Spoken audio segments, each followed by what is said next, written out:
বাংলাদেশের বিশ্বকাপ জার্সি শুধু বাংলাদেশ না, যে কোনো দেশের বিশ্বকাপ জার্সি নিয়ে একটা মানুষের অন্যরকম আগ্রহ থাকে। এবারের বিশ্বকাপ সামনে নিশ্চয়ই আবার নতুন জার্সি হচ্ছে। কেমন হচ্ছে সেই জার্সিটা, কি হচ্ছে বা কি থিমে তৈরি হচ্ছে, সেই জার্সি নিয়ে আজকে আমরা কথা বলবো যারা জার্সিটা তৈরি করেন তাদের সঙ্গে। এবার যেটা থিম হচ্ছে সেটা হচ্ছে আমাদের ওই যে বাগের যে টেক্সচারের উপর কিছু কাজ করা হচ্ছে। এবার ভিনটেজ কিছু নিয়ে কাজ করা হয়নি। এবার হয়তো হাতার মধ্যে বা জার্সির আপনার সাইড প্যানেল ট্যানেলের হয়তো কোনো বাগের টেক্সচার নিয়ে আসা হয়েছে। বাগের যে আপনার ডোরা কাটা কিছু টেক্সচার আছে ওই রকম কিছু একটা নিয়ে আসা হয়েছে। কোর্স আমাদের বেসিক এটা তো লাল সবুজ জার্সি হবেই, আর এর বাইরে তো আসলে কিছু নাই। তবে আরেকটা কালার হয়তো ইউজ করা হচ্ছে এখানে। এই জার্সির শুধু একটাই হচ্ছে লাল সবুজ। আগে যেটা হতো আমরা সবুজ লাল করতাম, লাল সবুজ করতাম, যা অল্টারনেটিভ জার্সি ছিল। এবার একটাই জার্সি হচ্ছে। আমরা আসলে আরেকটু লাইট করার চেষ্টা করছি ম্যাটেরিয়ালটা, because of so far I know যে ডালাসে অনেক গরম। হ্যাঁ, ইভেন নিউ ইয়র্কেও বেশ ওই সময় গরমই থাকবে।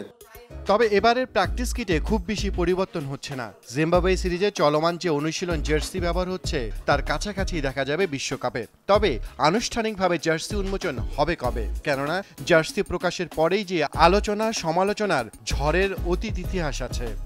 যেহেতু রবি এর আগেও এসছে, তারা মোটামুটি বড় করে প্রোগ্রাম করে জার্সিটা আনভেল করে। আমার বিশ্বাস, আমার পার্সোনাল বিশ্বাস, এবারও রবি হয়তো বড় কিছু করে হয়তো জার্সিটা আনভেল করবে। প্লেয়ার্স এডিশন জার্সির প্রতি ভক্তদের চাহিদা থাকে, তাই তো অনেক দেশই বিক্রি করে তা। এর আগে অবশ্য দুইবার বিক্রির শর্ত নিয়ে সুখকর স্মৃতি নেই জার্সি প্রস্তুতকারী প্রতিষ্ঠানের। এবারও ভক্তদের জন্য থাকছে না জার্সি ক্রয়ের সুযোগ। কিন্তু কেন? আপনি যখন রাইট কিনবেন তো আপনাকে বিসিবিকে একটা পেমেন্ট করে রাইটটা কিনতে হয়।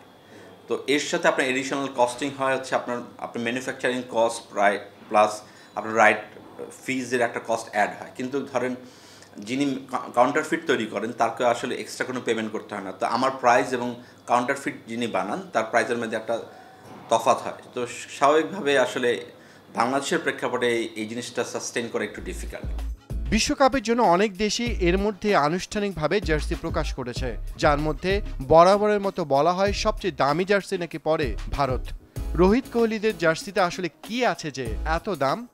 ইন্ডিয়ান জার্সিতে এখানে আপনার এক ধরনের ফ্যাব্রিক ইউজ করে, এটা হচ্ছে আমাদের দেশে আমরা এই ফ্যাব্রিকটা তৈরি করতে পারি না। তো আমাদের যেটা হয় ছোট ছোট জিনিসগুলি ও জার্সিটাকে আসলে অন্য মাত্রায় নিয়ে যায়। বি অনেস্ট, ইন্ডিয়ান জার্সি আপনার কোয়ালিটির দিক থেকে বেশ ভালো, আমি আসলে নিজে দেখেছি। আমরা চেষ্টা করছি হয়তো ইনশাল্লাহ অদূর ভবিষ্যতে আমরা হয়তো ওই স্ট্যান্ডার্ডে নিয়ে যেতে পারবো। আই হোপ আমার হয়তো 1-1.5 বছর লাগবে ওই স্ট্যান্ডার্ডে বাংলাদেশের জার্সিটাকে নিয়ে যেতে। হয়তো it could be on the top notch in the next world cup.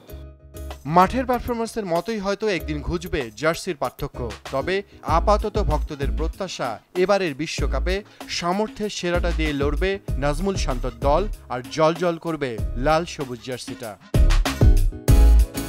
তাকদমিত, Jamuna sports, Dhaka.